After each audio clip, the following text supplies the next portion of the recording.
to our humble home. And thanks for checking out the Sportsline podcast here on CHCH. I'm Bubba O'Neill.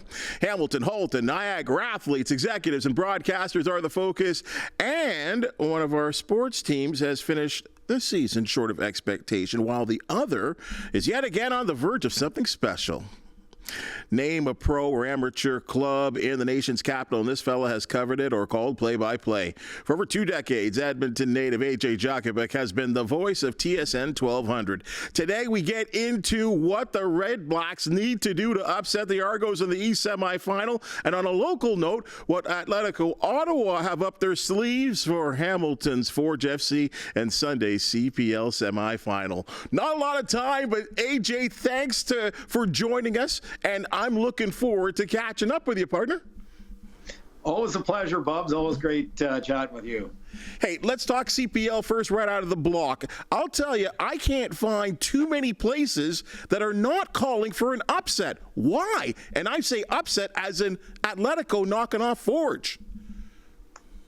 Yeah, is either result an upset? I feel like, you know, if a York or a Pacific were to win the league, it would have been an upset. But to me, with the pedigree and the caliber of players and the coaches, for me, you know, it's 50-50.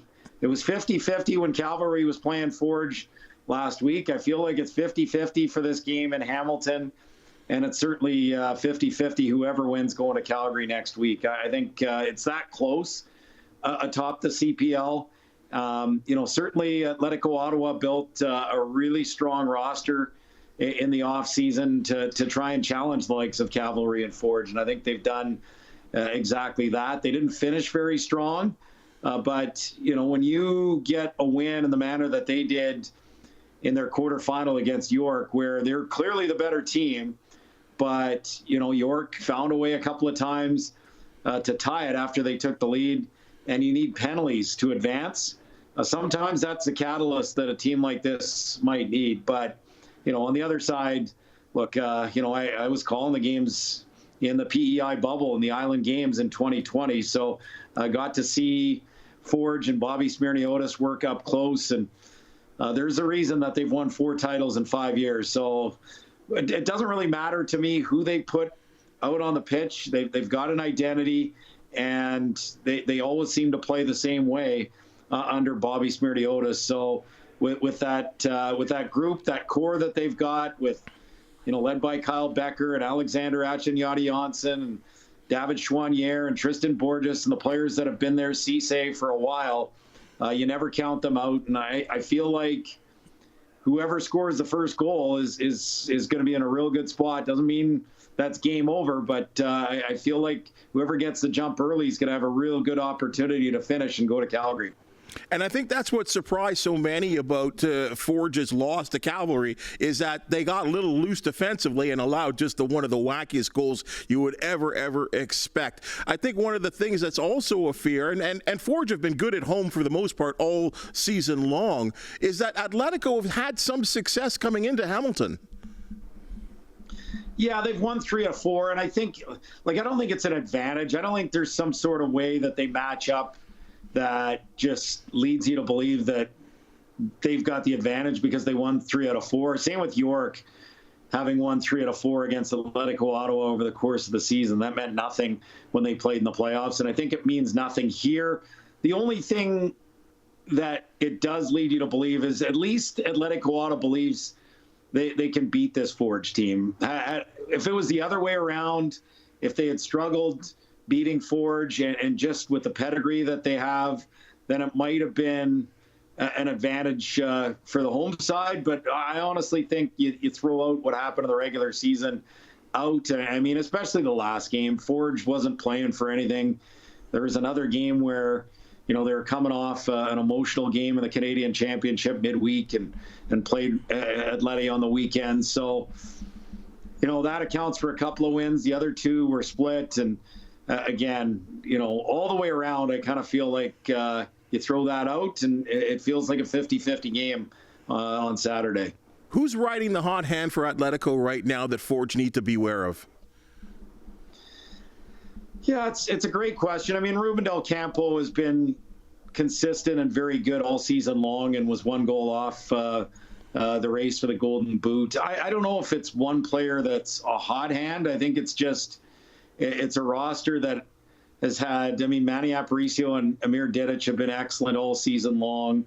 And then you've got players that, maybe were more prevalent in their run in 2022, like Baloo and Ollie Bassett, highly talented players that have been a little bit more up and down this year, but still very capable of being game breakers. We saw it with Ollie last week as he scored on an Olympico right off the corner straight into the net past the York keeper, Francescini. So I feel like there's not one player that's just in tremendous form. It's more about the collective and the fact that they've got a group of players that, look, last year when they went into the year, they were missing a holding midfielder for basically the first half of the season, and they were playing guys out of position. This year, that's not the case, and they're healthy at the right time. No one's missing, so it should be all hands on deck, and we'll see how it plays out.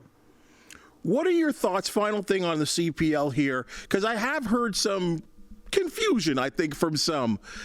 What are your thoughts on the CPL sort of, I guess I'll call it for the better part of a page playoff system that really didn't kind of benefit for Hamilton's Forge FC? I don't like it. I don't like it at all. I understand what they're saying in terms of rewarding the teams that are best in the regular season, and I'm all for that. But I feel like with a CONCACAF Champions Cup spot, and there's two of them, there's an advantage to finishing first and second anyway. So there's no perfect playoff format. This is the first time they're actually repeating the playoff format year over year. And I know COVID had something to do with that. Honestly, the best playoff format for me is if they can expand by 4 teams, because I think 5 out of 8 is too much. And maybe if you get to 10, you go to 6. I still feel like that's too much. 6 out of 12 would be great, and then you just go 6v3, 5v4, winners play 1 and 2, and a final, 5 playoff games, which I think would be fantastic and straightforward. And if you've already won the league, well, you're going to the CONCACAF Champions Cup anyways. If you finish second in the league, well, you're going to the CONCACAF Champions Cup if the first place team wins the double. So that, to me, should be enough motivation for all the different teams. And look, I think in some ways this format rewards the best teams in the league, but in some ways the number one team, the second year in a row, and we'll see if Forge gets to the final, but we saw it last year with Forge hosting the final against Cavalry when Cavalry easily won the league, and the same could happen this year. Yeah. And to me, if you finish first in the regular season and you're playing a 1-game final, if your league doesn't have that final on a neutral field, you should be hosting it. It shouldn't have to do with a 1v2 playoff game. It should have to do what you did over the course of the 28 games over the course of the season. So that's my opinion. I don't think there's any perfect playoff format, but if you're asking me if I'm a fan or if I'd change it, at least they've given this one 2 years, but honestly, I would change it. AJ, I share your opinion, straight up.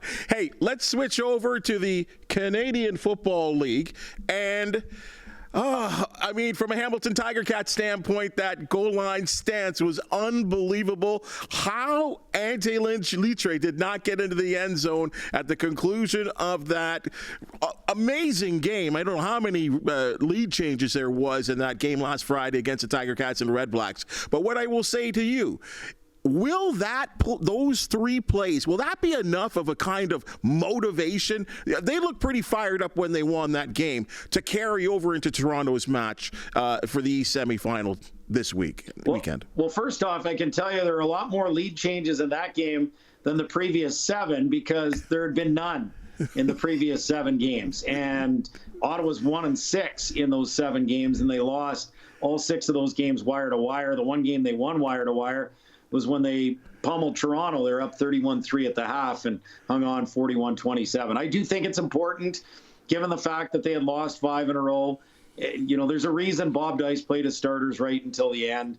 It was imperative that they found a way to win and got some positive momentum and really wiped the slate clean. Now it feels like the slate is clean and the regular season is done. Had they lost that game, there would have been some lingering baggage from 6 straight defeats. So I do feel like it was important. I think it's important for the offense. In the previous 4 losses to the Toronto game where they made the late comeback, they'd scored 61 points in 4 straight losses. When you look at the last 5 quarters, they've scored 62 points in the last 5 quarters, 37 against Hamilton and 25 against Toronto. And much like a lot of people have said, oh, the garbage time points, who cares? And in most cases, I would say yes. But I think it helped both of these teams. When Toronto was down 31-3 to Ottawa at halftime, Chad Kelly looked terrible, and that was early in his return. And he came back and he threw for a career-high 495. And what did he do after that game? After garbage time points or beatdown points, 4 to 5 wins, all against playoff teams, against BC, Winnipeg, Ottawa, and Montreal. And Chad Kelly has played his best football since that second half against Ottawa. And I truly think this Ottawa team, especially how woeful the offense was. Now, Drew Brown was out injured for a good portion of that and was playing injured for the rest of it. But I think it was important for the offense to go off like they did. And certainly very important that they got the job done. Injuries have been huge for your club. How healthy are they going into Saturday's game? Almost as healthy as they can be the rest of the playoffs. There's certain players that aren't coming back this year. Darius Pickett's not coming back this year, which, that's a huge blow. I think he would have been in the mix for Defensive Player of the Year. I mean, he still won Sam Lime.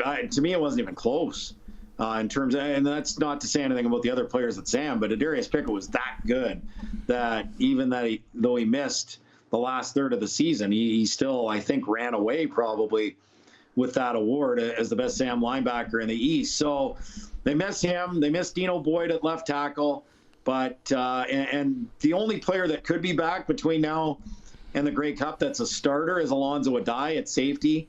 He practiced this week on a limited basis, so possibly could come back as early as next week if Ottawa wins this football game. But beyond that, they're as healthy as they've been in a long, long time. And, they're going to need everyone. And for me, when I look at the keys to this game, certainly I think Ottawa's going to score points. And I think Ottawa's going to need to score points. I think they're going to need to score 30 plus. Can they stop Chad Kelly? Can they stop the Argos? They've had one good half against Chad Kelly in 2 years, in 4 starts. He put up 44 and 40 and 38 in the other 3 games, other than the one where he threw the 2 pick sixes. Damon Webb with both of them for Ottawa as the Redblacks jumped out to that 31-3 lead and really cruised to a 41-27 victory. So to me, how do you get in Chad Kelly's head? And I feel like it has to happen early. I think you have to get him out of his comfort zone. I think you have to pressure him and maybe plant a seed of doubt, not only because of what happened this year, but maybe even more importantly, he's got one playoff start and it didn't go very well last year in the East Final against Montreal. So I'm expecting a high-scoring game, and I think it's going to take well into the 30s to win it, which should make for entertaining football and certainly a great game, hopefully, for the neutrals. I'm telling you, and from a neutral standpoint, I think this is going to be a lot closer game than a lot of people think. And I think the offense and defense are going to cancel each other out. This could come down to a field position game based on what Janarian Grant or what Dudman will do for Ottawa. I think it could come down to special teams. I really do. And if it does, Bob Dice's units have been near or basically at or near the best in the league since he took over as a special teams coach in 2016. So they've had their struggles late in the season in this losing streak that they had, but they're a lot better the last couple of weeks. And they've got a couple of really important guys. Richie Leone didn't have his best year, But, with Richie in the cover units, he had one of the best seasons in CFL history last year. Lewis Ward is one of the most accurate kickers in CFL history and has 3 game winners to his credit at the death this year. And then you look at, Ottawa's got a 1-2 punch. It's not just Devontae Dedmon, it's Khalil Pimpleton as well. And I think Pimpleton could have a major impact in this football game, both on special teams and on offense. He's a dynamic playmaker, kind of in the true CFL mold of a Pinball Clemens, for example. So a guy that had over 700 yards receiving in just 8 games this year. Wow. And you add to that his return yards and a kick return for a touchdown. And he's one of the most electrifying players in the league. So, yeah, that for me, if Ottawa's going to win this game, I think they're going to have to win the special teams battle. I think if it's a saw-off, I think then Toronto, I still think it's going to be a close game. But if the special teams is a saw-off, it feels to me like Toronto's going to win by somewhere between 3 and 7 points. But we'll see how it plays out. We'll see if they can get a big play. If they can get a big play, like another pick 6 or a big turnover on defense or a big special teams play, that might help swing the game in their favor. I think they're going to need 1 or 2 of those to get the win. Pick a team. Lions, Riders. I'm going completely against the grain. I don't even know if I believe it, but I'll pick the upset this week. I'll say Vernon Adams Jr. Gets it done. I picked BC at the start of the year. So when you pick a team at the start of the year, even though you see their flaws, you stick with them. So I'll say, I don't think they're winning 2 in a row. I think Ottawa could win 2 in a row. And I do think Toronto could win the Grey Cup. They might even be my favorite to win the Grey Cup right now. Wow. But I feel like it's a wide open league, and I feel like Toronto's got the most pieces and the fewest flaws. But again, a lot of it comes down to what Chad Kelly we're going to see. But I'll pick BC to win this week, and then they'll lose in Winnipeg in the West Final. AJ, tremendous weekend of soccer, or at least football, for no matter how you want to call it, whether it be the CPL or the CFL. Thank you so much for adding your impact. Say hi to Mr. Avery for me. He's a classic. He's a wonderful, wonderful man, as you well know. We really do appreciate your time, and good luck to both of your teams. Thanks, Bob. It's always a pleasure. All right. Take care, my man. Well, that's the Sportsline podcast for the day, and you've just seen and heard we love talking sports. If you do know of an athlete, team, or event to promote the Sportsline podcast, you want to hear from you. Please hit that thumbs up, like, and subscribe button. And if you have something to say, we'd like you to comment. For the wonderful people that make the Sportsline podcast possible to you, thank you so very much, and we'll see you next week.